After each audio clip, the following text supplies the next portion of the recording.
إن الحمد لله نحمده ونستعينه ونستغفره ونؤمن به ونتوكل عليه ونعوذ بالله من شرور أنفسنا ومن سيئات أعمالنا. من يهده الله فلا مضل له ومن يضلله فلا هادي له، وأشهد أن لا إله إلا الله وحده لا شريك له، وأشهد أن محمدًا عبده ورسوله. أما بعد، فإن خير الحديث كتاب الله، وخير الهدي هدي محمد صلى الله عليه وسلم، وشر الأمور محدثاتها، وكل محدثة بدعة، وكل بدعة ضلالة، وكل ضلالة في النار. أعوذ بالله السميع العليم من الشيطان الرجيم. بسم الله الرحمن الرحيم. يا أيها الذين آمنوا اتقوا الله حق تقاته ولا تموتن إلا وأنتم مسلمون. يا أيها الناس اتقوا ربكم الذي خلقكم من نفس واحدة وخلق منها زوجها وبث منهما رجالا كثيرا ونساء، واتقوا الله الذي تساءلون به والأرحام إن الله كان عليكم رقيبا. يا أيها الذين آمنوا اتقوا الله وقولوا قولا سديدا يصلح لكم أعمالكم ويغفر لكم ذنوبكم، ومن يطع الله ورسوله فقد فاز فوزا عظيما. أعوذ بالله السميع العليم من الشيطان الرجيم. بسم الله الرحمن الرحيم. قاف والقرآن المجيد، بل عجبوا أن جاءهم منذر منهم فقال الكافرون هذا شيء عجيب. أإذا متنا وكنا ترابا ذلك رجع بعيد. قد علمنا ما تنقص الأرض منهم وعندنا كتاب حفيظ. بل كذبوا بالحق لما جاءهم فهم في أمر مريج. أفلم ينظروا إلى السماء فوقهم كيف بنيناها وزيناها وما لها من فروج. والأرض مددناها وألقينا فيها رواسي وأنبتنا فيها من كل زوج بهيج تبصرة وذكرى لكل عبد منيب. ونزلنا من السماء ماء مباركا فأنبتنا به جنات وحب الحصيد والنخل باسقات لها طلع نضيد رزقا للعباد فأحيينا به بلدة ميتا كذلك الخروج. كذبت قبلهم قوم نوح وأصحاب الرس وثمود وعاد وفرعون وإخوان لوط وأصحاب الأيكة وقوم تبع كل كذب الرسل فحق وعيد. أفعينا بالخلق الأول بل هم في لبس من خلق جديد. وقال تعالى في موضع آخر ولقد بعثنا في كل أمة رسولا أن اعبدوا الله واجتنبوا الطاغوت. محترم سامعین اکرام عزیزو، تمام تعریف، توصیف، کبریائی، بڑائی اس اللہ وحدہ لا شریک کے لیے لائق اور زیبا ہے جس کے قبضہ و قدرت میں ہم اور آپ کی جان ہے۔ بعدہ درود و سلام نازل ہو تمام انبیاء کرام پر، خصوصاً ہم اور آپ کے آخری نبی جناب محمد الرسول اللہ صلی اللہ علیہ وسلم پر، اللہم صلی علیہ وبارک وسلم۔ محترم سامعین کرام، سب سے پہلے تو ہم اللہ رب العالمین کے بے بہا شکر گزار ہیں کہ اللہ رب العالمین نے ہم اور آپ کو یہاں جمع ہونے کا موقع دیا۔ اللہ رب العالمین نے قرآن مجید میں ایک آیت کریمہ میں فرمایا، جو ابھی میں نے آپ کے سامنے خطبہ مسنونہ میں پڑھی، وَلَقَدْ بَعَثْنَا فِي كُلِّ أُمَّةٍ رَسُولًا أَنِ اعْبُدُوا اللَّهَ وَاجْتَنِبُوا الطَّاغُوتَ، کہ ہم نے ہر امت میں ایک رسول بھیجا، ان اعبدوا اللہ، جو اس بات کی دعوت دے کہ اللہ رب العالمین کی عبادت کی جائے، اللہ رب العالمین کو ہی اپنا حاجت روا اور مشکل کشا مانا جائے، واجتنبوا الطاغوت، اور طاغوت سے بچیں، طاغوت کی عبادت سے بچیں۔ طاغوت کیا ہے؟ یعنی غیر اللہ کی عبادت سے، شیطان کی عبادت سے بچیں۔ گویا کہ اللہ رب العالمین نے بتلایا کہ جب جب کوئی قوم کسی فتنے میں مبتلا ہوتی ہے، کسی فتنے کے اندر جاتی ہے، اللہ رب العالمین سے دور ہوتی ہے، یا اس کے اندر کوئی فتنہ، کوئی بیماری آ جاتی ہے، تو اللہ رب العالمین ان کو سمجھانے کے لیے، ان کو راہ راست پر لانے کے لیے، انہیں حق سے آشنا کرانے کے لیے اللہ رب العالمین ایک پیغمبر کو بھیجتا ہے تاکہ وہ اس کی رہنمائی کرے۔ اور یہ پہلے سے دیکھا جا رہا ہے کہ جب جب کوئی قوم گمراہی کے راستے پر گئی، ظلم خواری اس کے اندر عام ہو گئی، کسی طرح کی کوئی بھی بیماری اس کے اندر موجود ہو، تو اللہ رب العالمین نے فوراً ایک نبی کو بنا کر بھیجا۔ اسی کی مثالیں ملتی جاتی ہیں۔ آپ دیکھیں حضرت ابراہیم علیہ السلام، حضرت نوح علیہ السلام، حضرت محمد صلی اللہ علیہ وسلم اور دیگر تمام انبیاء کرام ہیں، ان کو کس لیے مبعوث کیا گیا؟ اسی لیے مبعوث کیا تاکہ اس کے اندر اپنی قوم کو جا کر کے سدھاریں۔ ان کے اوپر ظلم و ستم ہوئے، لوگوں نے ان کا مذاق بنایا، ان کی عزت و آبرو سے کھیلا، ان کو تکلیف پہنچائی، ان کو مصیبت میں ڈالا، لیکن یہ اپنی راہ حق پر دعوت کے کام میں لگے رہے اور اللہ رب العالمین کے دامن کو تھامے رہے۔ اللہ رب العالمین نے ان کو سرمایہ دیا، انہیں کامیابی اور کامرانی سے نوازا، انہیں عزت دی، ان کی عزت و آبرو کو محفوظ رکھا۔ آپ حضرت ابراہیم علیہ السلام کی مثال لیں، ان کا قصہ کیا تھا؟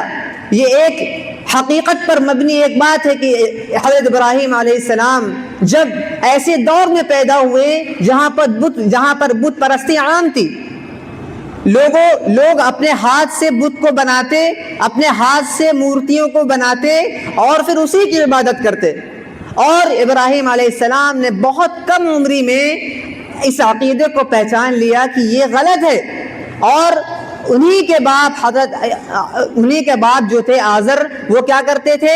اپنی مورتیوں کو خود اپنے ہاتھوں سے بناتے، اس کو تراشتے اور اس کو لوگوں کے سامنے رکھ کر ان کی عبادت کرتے۔ تو ابراہیم علیہ السلام نے دیکھا کہ یہ اللہ رب العالمین کا تو دین نہیں ہے، یہ حق بات نہیں ہے۔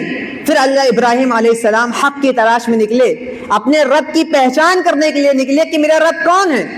تو 7ویں پارے میں حضرت ابراہیم علیہ السلام کی اس تمام واقعے کو بیان کیا گیا۔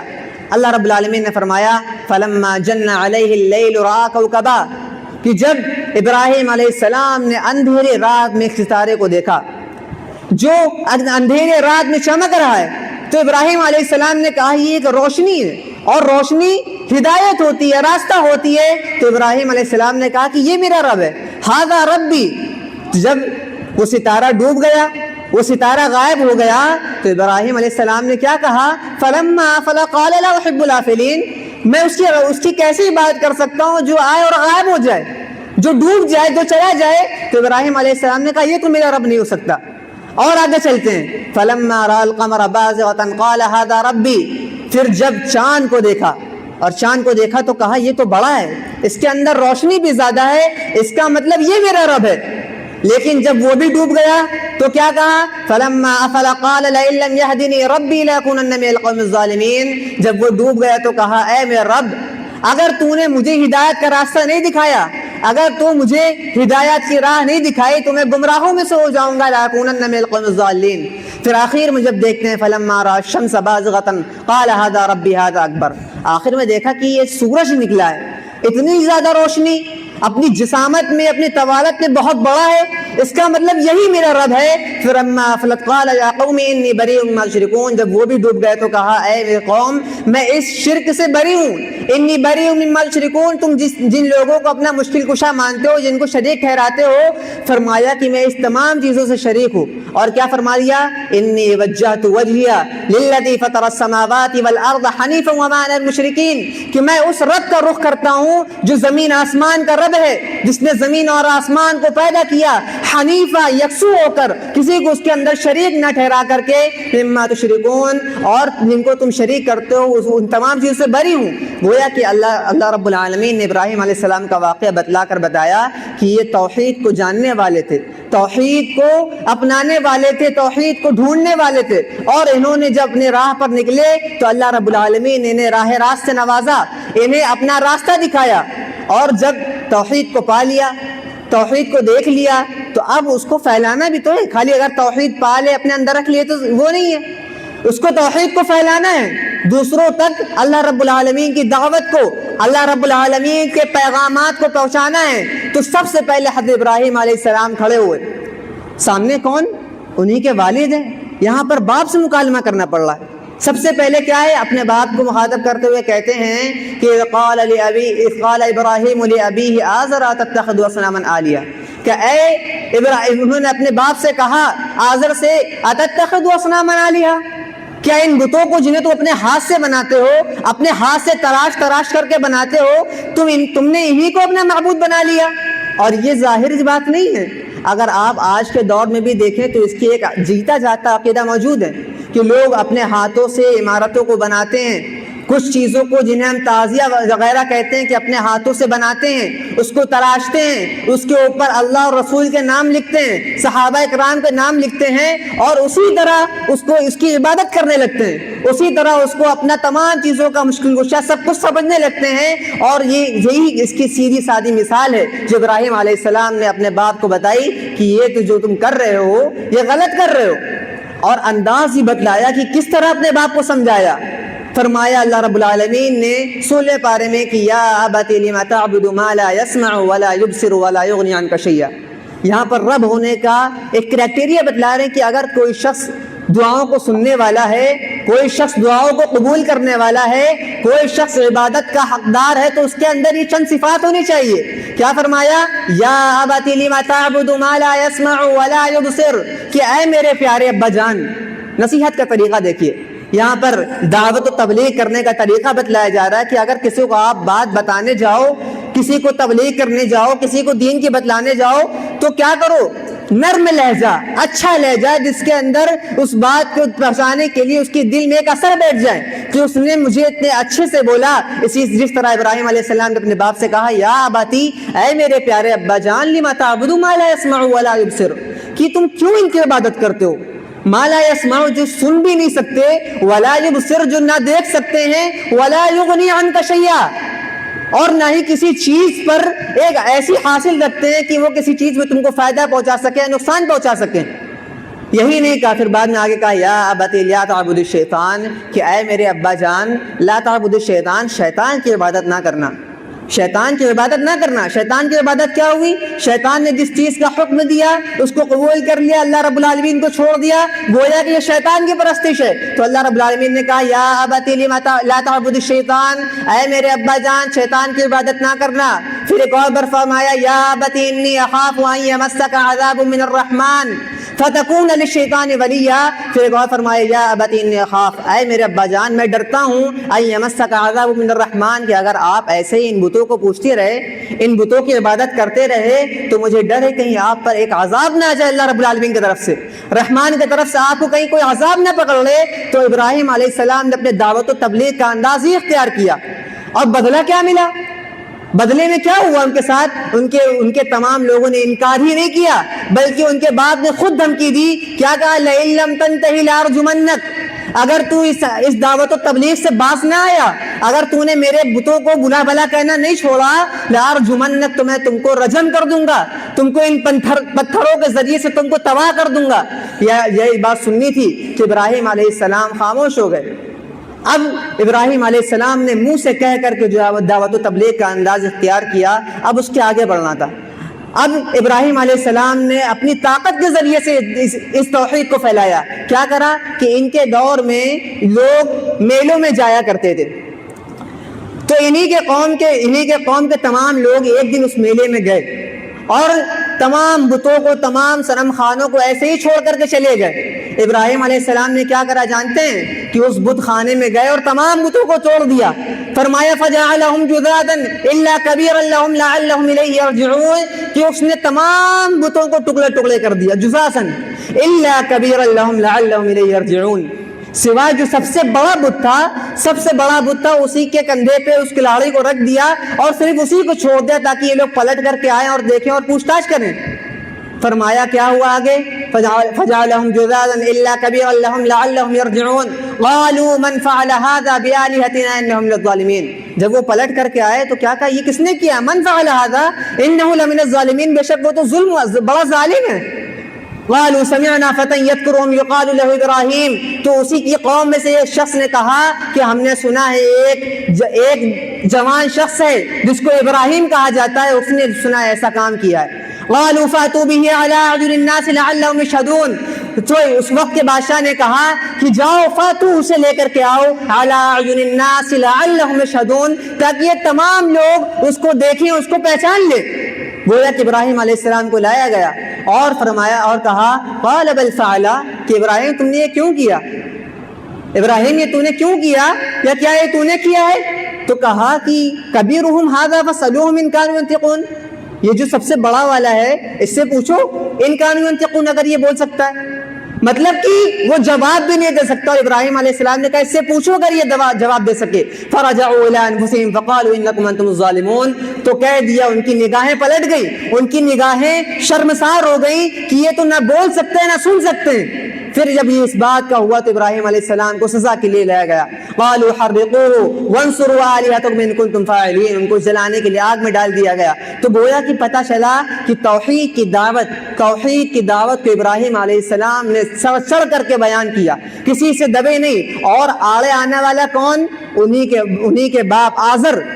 یہی مثال ہے کہ جب توحید کی دعوت کو پھیلانے کے لیے کوئی نکلا ہے، کسی نے اللہ رب العالمین کی وحدانیت کو پھیلانا چاہا ہے، تو سب سے پہلے اسی کے قریبی شخص نے اس کو روکا ہے، اسی کا قریبی شخص اسی کے درمیان آیا ہے۔ اسی طرح آپ حضرت نوح علیہ السلام کی مثال لے لیں۔ نوح علیہ السلام کا معاملہ کیا تھا؟ نوح علیہ السلام اپنی قوم کی طرف بھیجے گئے تاکہ وہ اللہ رب العالمین کی طرف لوگوں کو بلائیں، اللہ رب العالمین کی وحدانیت کا لوگوں کو ایک مشورہ دے، ایک بات دے کہ اللہ رب العالمین ہی عبادت کا حقدار ہے۔ تم جن لوگوں کی عبادت کر رہے ہو، جن عبادت خانوں میں جا رہے ہو، جن معبودوں کو اپنا معبود بنا لیا ہے، وہ عبادت کے حقدار نہیں ہے۔ اللہ رب العالمین نے سورہ نوح میں فرمایا انا ارسلنا نوحا الى قومه ان انذر قومك من قبل ان ياتهم عذاب الیم، انا ارسلنا، بے شک ہم نے بھیجا نوح کو الى قومه ان انذر قومك من قبل ان ياتهم عذاب الیم، کہ وہ اپنی قوم کی طرف جائے اور اپنی قوم کی طرف جا کر کے اپنے لوگوں کو عذاب علیم سے بچائے اور بتائے کہ جو تم جن لوگوں کی عبادت کر رہے ہو یہ عبادت کے حقدار نہیں ہے۔ قال یا قوم انی لکم نذیر مبین، جب نوح علیہ السلام اپنے قوم کے پاس گئے تو کیا کہا؟ اے میری قوم انی لکم نذیر مبین، میں تم کو صاف صاف طور پر اللہ رب العالمین کی طرف سے ڈرانے والا ہوں۔ ان اعبدوا اللہ واتقوہ واطیعون، تم کیا کرو؟ اللہ رب العالمین کی ہی عبادت کرو، واتقوہ اور اسی سے ڈرو، واطیعون اور میری اطاعت کرو، یغفر لکم من ذنوبکم ویؤخرکم الی اجل مسمی، اور آگے بتلا دیا کہ اگر تم ایسا کرو گے یغفر لکم، وہ تمہاری مغفرت کر دے گا تمہارے گناہوں سے، ویؤخرکم الی اجل مسمی، اور تمہیں ایک وقت تک کے مہلت دے دے گا۔ تو پتہ چلا اس کی عبادت کرنا، اس سے ڈرنا اور نبی کی اطاعت کرنا یہ مغفرت کا باعث بنا۔ لیکن انہوں نے جواب میں کیا کہا؟ وقالوا لا تذرن آلهتكم ولا تذرن ودا ولا سواعا ولا يغوث ويعوق ونسرا، لوگوں سے کہا لا تذرن آلهتكم، تو اپنے الہوں کو مت چھوڑنا، یہ نوح علیہ السلام کی بات کو مت سننا، اور اپنے الہوں کو ولا یعوق ونسرا، اپنے یعوق نسرا ان تمام معبودوں کے نام ہیں ان کے، اور نام لے لے کر کہا ان کو مت چھوڑنا اور اللہ رب العالمین کے بعد طرف مت جانا۔ تو پتہ چلا کہ نوح علیہ السلام کے اوپر بھی یہی فریضہ بتایا گیا کہ وہ اللہ رب العالمین کی طرف جائیں، اللہ رب العالمین کی طرف سے اپنی قوم کو اللہ رب العالمین کی وحدانیت کی طرف بلائیں۔ لیکن جب انہوں نے اس بات سے انکار کر دیا، اس کی روگردانی کری، تو ان کے رب نے کیا کہا؟ قال رب انی دعوت قومی لیلا ونہارا۔ پھر نوح علیہ السلام اپنے رب سے شکایت کر رہے ہیں کہ اے میرے رب، انی دعوت قومی لیلا ونہارا، میں نے اپنی قوم کو دن اور رات بلایا، یعنی جب وقت ملا تب اپنے رب کی طرف ان کو بلایا۔ فلم یزدہم دعائی الا فرارا، لیکن میری دعا کو، میری پکار کو انہوں نے سنا ہی نہیں، الا فرارا، صرف وہ مجھ سے دور بھاگتے رہے۔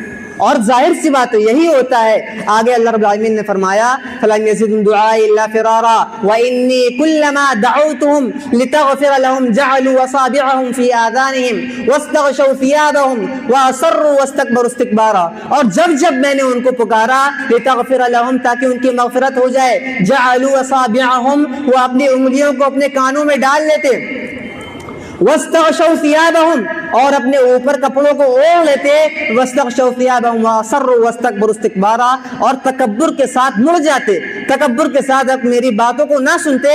اور ظاہر سی بات یہی ہوتا ہے، جب توحید کی دعوت کوئی دیتا ہے، توحید کی طرف بلاتا ہے، تو اس سے یہی کہا جاتا ہے کہ ان کی بات کو مت سننا، ان کے پاس جا کر کے مت بیٹھ جانا۔ کیوں؟ کیونکہ یہ اللہ رب العالمین کی بات کو بتلا دیتے ہیں، یہ توحید کی دعوت دیتے ہیں، اور توحید کی دعوت بہت تیزی سے انسان کے دل میں بیٹھتی ہے، اور یہی کام ان نوح علیہ السلام کی قوم نے کیا، ان کے پاس مت جانا۔ تو پتہ چلا کہ نوح علیہ السلام کی قوم کی طرف بھی یہی بتایا گیا، لیکن جب انہوں نے اس بات کا انکار کیا تو اللہ رب العالمین نے انہیں عذاب سے دوچار کیا۔ کون سا عذاب تھا؟ طوفان کا عذاب۔ پھر اللہ رب العالمین نے اس نے کہا وَيَصْنَعُ الْفُلْكَ وَاصْنَعِ الْفُلْكَ بِأَعْيُنِنَا وَوَحْيِنَا وَلَا تُخَاطِبْنِي فِي الَّذِينَ ظَلَمُوا، کہ تو میرے حکم سے ایک کشتی تیار کر، بِأَعْيُنِنَا وَوَحْيِنَا، ہماری آنکھوں کے سامنے اور ہمارے وحی کے مطابق، وَلَا تُخَاطِبْنِي فِي الَّذِينَ ظَلَمُوا، اور ان ظالموں کے بارے مجھ سے مخاطب نہ ہو، جن لوگوں نے تیری نافرمانی کری ہے، تیری دعوت کو ٹھکرایا، ان کے بارے میں مجھ سے بات چیت نہ کرنا۔ انہم مغرقون، بے شک وہ تمام کے تمام ڈبائے جانے والے ہیں۔ اور چنانچہ نوح علیہ السلام نے یہی کیا، وَيَصْنَعُ الْفُلْكَ وَكُلَّمَا مَرَّ عَلَيْهِ مَلَأٌ مِّن قَوْمِهِ سَخِرُوا مِنْهُ قَالَ إِن تَسْخَرُوا مِنَّا فَإِنَّا نَسْخَرُ مِنكُمْ كَمَا تَسْخَرُونَ۔ نوح علیہ السلام نے کیا کرا؟ کشتی تیار کری، وَكُلَّمَا مَرَّ عَلَيْهِ، اور جب بھی وہ کشتی بناتے ہوئے ان کے سامنے سے کوئی قوم کا سردار گزرتا، مَلَأٌ مِّن قَوْمِهِ سَخِرُوا مِنْهُ، تو ان کا مذاق اڑاتا اور کیا کہتا، کیا ہے نوح، ایسی جگہ پر جہاں کوئی پانی کا قطرہ نہیں ہے، جہاں پر لوگ پانی کے لیے ترستے ہیں، جہاں پر پانی نہیں ہے، وہاں پر تم اتنی بڑی کشتی تیار کر رہے ہو۔ لیکن وہاں پر نوح علیہ السلام کا اپنے رب پر توکل تھا کہ میرے رب نے کہا ہے تو یہ بات سچ ہونی ہے، میرے رب نے کہا ہے کہ عذاب آئے گا تو عذاب آئے گا۔ چنانچہ نوح علیہ السلام نے اپنے رب کے حکم کی تابعداری کری اور عذاب آیا، اور فرمایا وَاصْنَعِ الْفُلْكَ بِأَعْيُنِنَا وَوَحْيِنَا وَلَا تُخَاطِبْنِي فِي الَّذِينَ ظَلَمُوا وَهِيَ تَجْرِي بِهِمْ فِي مَوْجٍ كَالْجِبَالِ، اور اتنی تیز آیا کہ یہ موجیں آنے لگی، جو موج تھی، جو لہریں تھیں، وہ لہریں اٹھنے لگی۔ وَنَادَى نُوحٌ ابْنَهُ وَكَانَ فِي مَعْزِلٍ يَا بُنَيَّ ارْكَب مَعَنَا وَلَا تَكُن مَعَ الْكَافِرِينَ۔ اور یہاں پر دیکھیے، وہاں پر باپ تھے ابراہیم علیہ السلام کے طور پہ، یہاں پر کون ہے؟ ان کے بیٹے، وَنَادَى نُوحٌ، اور نوح نے اپنے بیٹے کو پکارا، یا بنیا ارکب معنا، اے میرے بیٹے میری کشتی میں سوار ہو جاؤ۔ لیکن بیٹا کیسے سوار ہو سکتا ہے جب اس نے اسلام کو قبول ہی نہیں کیا، اپنے باپ کی بات نہیں مانی اور گمراہ ہو گیا اور ڈوبنے والوں میں سے ہو گیا۔ یہ بتانا مقصود ہے کہ جب باطل نے سر اٹھایا ہے، اللہ رب العالمین کے خلاف گیا ہے، اللہ رب العالمین کی وحدانیت کو ٹھکرایا ہے، تو اللہ رب العالمین نے انہیں سمجھانے کے لیے ایک پیغمبر کی شکل میں ایک شخص بھیجا جو ان کی رہنمائی کرے، انہیں وارننگ دے، اور یہی کام محمد صلی اللہ علیہ وسلم کے ساتھ بھی ہوا۔ محمد صلی اللہ علیہ وسلم جنہیں ہمارے اور آپ کا نبی، جو ہمارے اور آپ کے نبی ہیں، انہیں جب نبی بنا کر کے بھیجا گیا تو کیا ہوا؟ ان کو نبوت دی اور کہا، شروع میں انہوں نے خفیہ طور پر اپنی دعوت و تبلیغ شروع کری، دھیرے دھیرے کر کے اسلام کو پھیلانا شروع کیا۔ ابھی منظر عام پر اعلانیہ طور پر دعوت و تبلیغ نہیں کر رہے ہیں۔ شروع میں حضرت خدیجہ رضی اللہ عنہ، حضرت ابوبکر صدیق، حضرت علی اور حضرت زید بن حارث، یہ لوگ اسلام لے کر کے آئے، اور یہ چپ کے دعوت اسلام لے کر کے آئے اور چھپ کر کے اپنی تمام چیزوں کو کرتے۔ لیکن جب رب والے نے کہا کہ وَأَنذِرْ عَشِيرَتَكَ الْأَقْرَبِينَ، جب آیت نازل ہوئی کہ اپنے قریبی، اپنے جو رشتہ دار ہیں، اپنے قریبی لوگ ہیں، انہیں ڈراؤ، گویا کہ اب رب والے کی طرف سے حکم ہو گیا کہ اب سر چڑھ کر کے بولنا ہے کہ لا الہ الا اللہ محمد رسول اللہ، کہ اللہ رب العالمین کے علاوہ کوئی معبود نہیں۔ تو اللہ کے نبی صلی اللہ علیہ وسلم کوئی صفا پر چڑھ گئے اور کوئی صفا پر چڑھ کر کے پکارا اپنے قریبی والوں کو، اے اہل خاندان، اے اہل خانہ، اے میرے عزیزو، آؤ سنو میری بات، میں کیا کہہ رہا ہوں۔ یہاں پر ان لوگوں کی تردید ہے جو کہتے ہیں کہ ہمارے اولیاء، ہمارے نیک لوگ ہماری بگڑی بنا دیں گے، ہمارے وہاں اللہ رب العالمین کے سامنے جھگڑ کر کے اللہ رب العالمین سے ہمیں جنت دلائیں گے۔ جانتے ہیں نبی کریم صلی اللہ علیہ وسلم نے بلا کر جب آیت نازل ہوئی، لما نزلت حاضل آیا، جب آیت نازل ہوئی تو امام بخاری کتاب التفسیر میں سورہ شعراء کی آیت کی تفسیر میں لکھتے ہیں وَأَنذِرْ عَشِيرَتَكَ الْأَقْرَبِينَ، جب آیت نازل ہوئی تو کیا کہتے ہیں کہ اپنے قریبی والوں کو بلاتے ہیں اور کہتے ہیں کہ اے تمام لوگوں، اگر میں کہوں کہ اس پہاڑ کے پیچھے ایک لشکر ہے جو تم پر حملہ کرنے والا ہے تو تم کیا میری بات مانو گے؟ کہا ہاں ہم ضرور آپ کی بات مانیں گے، کیونکہ آپ امین ہیں اور صادق ہے۔ پہلے ہی صداقت کی گواہی لے لی، پہلے ہی امانت کی گواہی لے لی۔ تو نبی کریم صلی اللہ علیہ وسلم نے اس کے بعد کہا اشتروا انفسکم، اپنی نفس کو جہنم کی آگ سے بچا لو۔ یہاں پر نبی کریم صلی اللہ علیہ وسلم اپنے خاندان والوں کو کہہ رہے ہیں کہ اپنی نفس کو جہنم کی آگ سے بچا لو، لا اغنی عنک من اللہ شیئا، میں اس دن تمہارے کوئی کام نہ آ سکوں گا۔ اللہ اکبر، یہ کس سے کہہ رہے ہیں؟ اپنے قریبی والوں سے، کوئی غیر نہیں ہے۔ جو لوگ کہتے ہیں کہ ہمارے تمام لوگ ہماری سفارش کریں گے، ہمیں اللہ رب العالمین کے قریب لے جائیں گے، یہاں پر نبی اپنے اہل خانہ سے کہہ رہے ہیں لا اغنی عنک من اللہ شیئا، کہ میں اللہ رب العالمین کے وہاں تمہارے کوئی کام نہ آ سکوں گا۔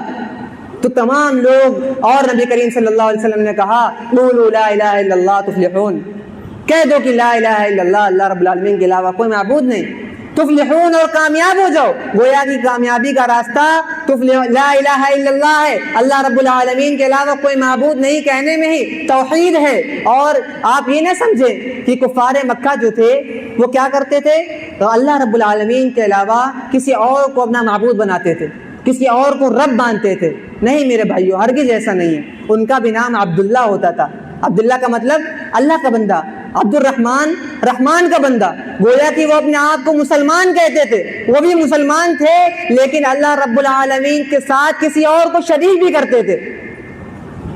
ایسا نہیں ہے کہ وہ کسی اور کو اپنا معبود مانتے تھے، وہ معبود تو اللہ رب العالمین کو ہی مانتے تھے، لیکن اللہ رب العالمین کے ساتھ اس کی صفات میں، اس کی تمام صفات میں کسی اور کو شریک کرتے تھے۔ اور یہی قوم حضرت نوح علیہ السلام بھی کرتی تھی۔ نوح علیہ السلام کے جو تمام سردار تھے، تمام جو قوم کے لوگ تھے، وہ کیا کرتے تھے؟ وہ تمام اپنے نیک لوگ جو ان کے پرانے دور میں گزر چکے ہیں، جو نیک لوگ ہوتے تھے، انہیں کی مورتیاں بنا لیتے تھے، انہیں کے صنم بنا لیتے تھے۔ اور وہ اس دور میں کیوں کرتے تھے کہ ایک نیک شخص ہے، اگر یہ نیک شخص ہمارے درمیان سے گزرا ہے اور ہم نے اس کو یاد نہ رکھا تو ہمارے آنے والی نسلیں بگڑ جائیں گے۔ اس وجہ سے صرف یاد دہانے کے لیے وہ ایک صنم بنا دیا کرتے تھے، لیکن جب بات کی قوم آتی تو اس کا احترام کرتی، اس کی عبادت کرنے لگتی، اس کو بڑا ماننے لگتی۔ تو پھر بعد میں کیا ہوتا؟ وہی احترام والا شخص جسے یادگار کے طور پہ صرف رکھا گیا تھا، وہ عبادت کی طرف چل پڑتے، اس کی عبادت کرنے لگتے۔ اسی کے بعد وہی نسل جو آتی وہ اس کو اپنا معبود بنا لیتی، اسے اللہ رب العالمین کا شریک بنا لیتی۔ اور جو نبی کریم صلی اللہ علیہ وسلم کے دور میں بھی جو کفار مکہ تھے، وہ کون تھے؟ سردار جن کی وہ عبادت کرتے تھے وہ تھے لات، منات، عزا۔ یہ ان کے معبودوں کے نام تھے جنہیں وہ اللہ رب العالمین کے ساتھ شریک کرتے تھے۔ اور یہ کون تھے؟ یہ بھی ایک نارمل شخص تھے جو ان کے زمانے میں نیک لوگ تھے۔ لات جو ایک ان کا معبود تھا، جو ان کا صنم تھا، وہ کیا کرتا تھا؟ لوگوں کو جب مکہ حاجی آتے تھے ان کو دوڑ کر کے ستو پلایا کرتا تھا، دوڑ کر کے ان کو ستو پلایا کرتا تھا۔ اور وہ نیک شخص تھا۔ اور ان کفار مکہ اور پہلے کے دور میں انہوں نے کیا کرا کہ ایک نیک شخص ہے، اس کی عبادت کے لیے اس کو نہ رکھا جائے بلکہ اسے یادگار کے طور پر رکھا جائے، لیکن بعد میں آنے والے شخص کیا کرتے؟ اسے اللہ رب العالمین کے ساتھ شریک کرتے۔ اور ان کا بھی یہی عقیدہ تھا کہ یہ اللہ رب العالمین کے ہمارے بگڑی بنا دیں گے، ہمیں اللہ رب العالمین کے وہاں جنت دلا دیں گے۔ اور اسی بات کو اللہ رب العالمین قرآن مجید میں کہتا ہے۔ قرآن مجید میں اللہ رب العالمین نے فرمایا ما نعبدهم الا ليقربونا الى الله زلفا۔ یہ کفار مکہ کا عقیدہ بتلا رہے ہیں۔ کیا ہے؟ ما نعبدهم، ہم ان کی عبادت تو نہیں کرتے ہیں، کیا کہا؟ ہم ان کی عبادت نہیں کرتے ہیں الا لیقربونا الی اللہ زلفا، ہم تو صرف انہیں اس لیے پکارتے تاکہ وہ ہمیں قریب کر دے۔ اور آج ہمارے سامنے کیا ہے؟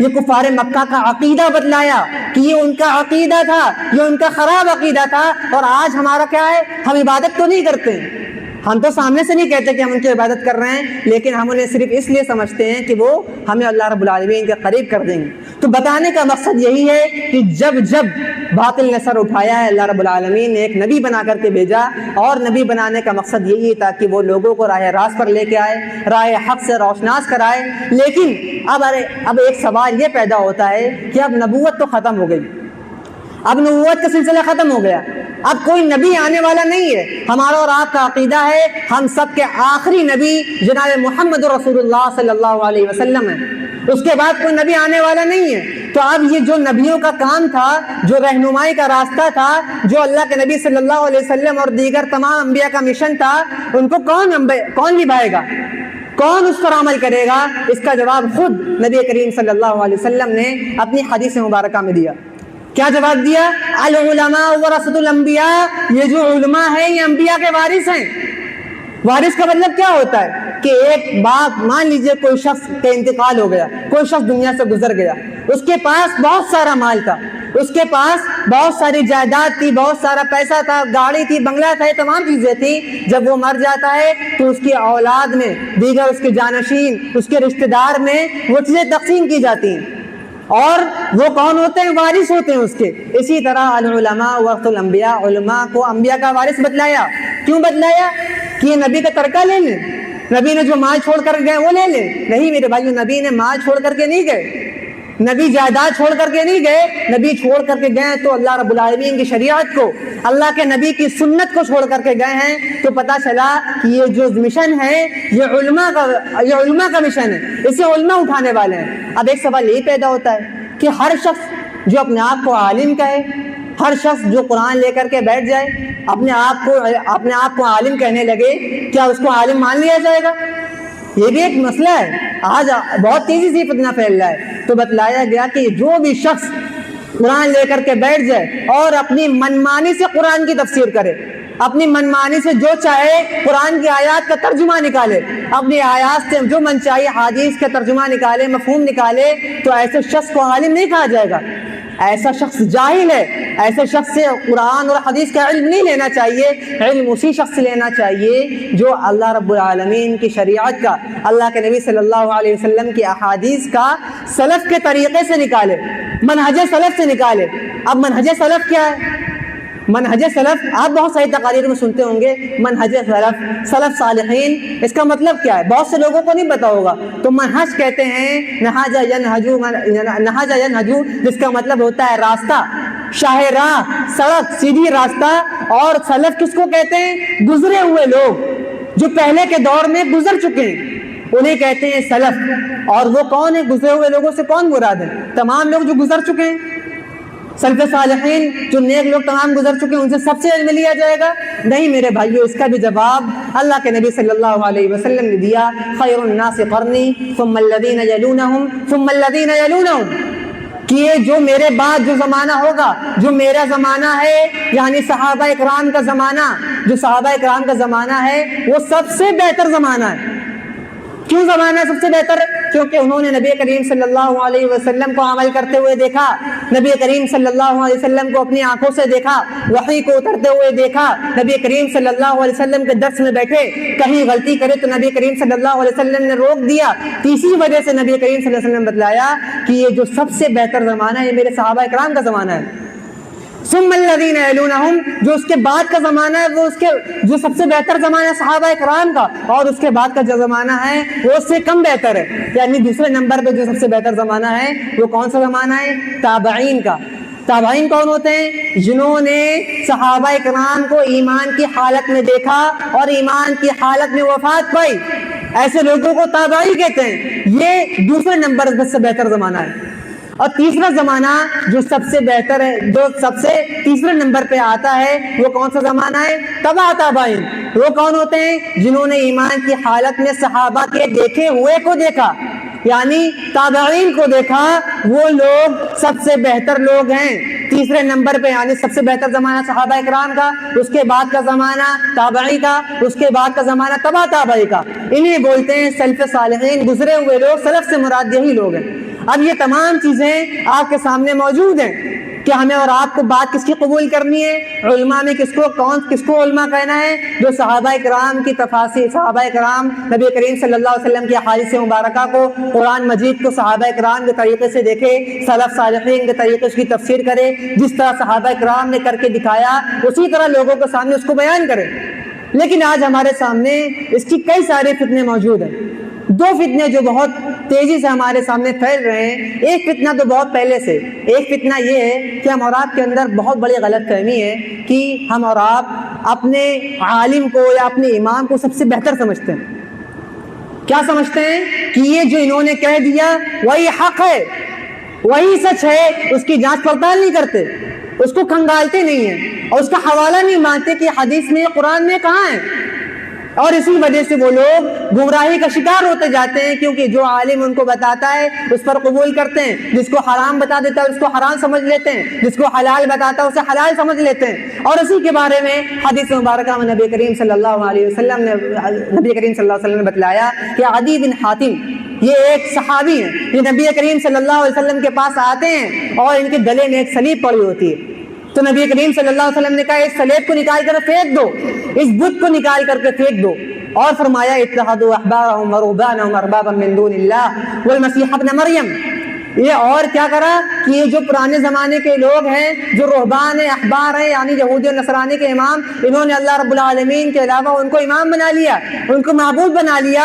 تو انہوں نے کیا کہا کہ یہ تو عبادت تھوڑی نہ کرتے تھے، یہ عبادت تھوڑی نہ کرتے تھے، بلکہ یہ کیا کرتے تھے کہ ان کے امام جو کہہ دیتے کہ یہ حرام، اسے حرام سمجھ لیتے، اور ان کے امام جس چیز کو حلال کہہ دیتے اسے حلال سمجھ لیتے، اور کہا یہ غیر اللہ، یہ معبود بنا لینا ہے، اور کسی کو اپنا معبود بنا لینا یہ شرک ہے۔ اور تبھی اس بات کو، اس فتنے کو سمجھا جائے کہ کوئی بھی بات ہو، نبی کریم صلی اللہ علیہ وسلم کی کوئی بھی بات ہو، اسے قرآن اور حدیث کے سلف کے مطابق ہونا چاہیے، قرآن اور حدیث کے مطابق ہونا چاہیے، اور کسی عالم، کسی امام کو اتنا بڑا درجہ نہیں دینا چاہیے کہ وہ نبی کے اوپر ہو جائے، کہ نبی کی بات کے آگے وہ جو بھی کہے اسے قبول کرنا چاہیے۔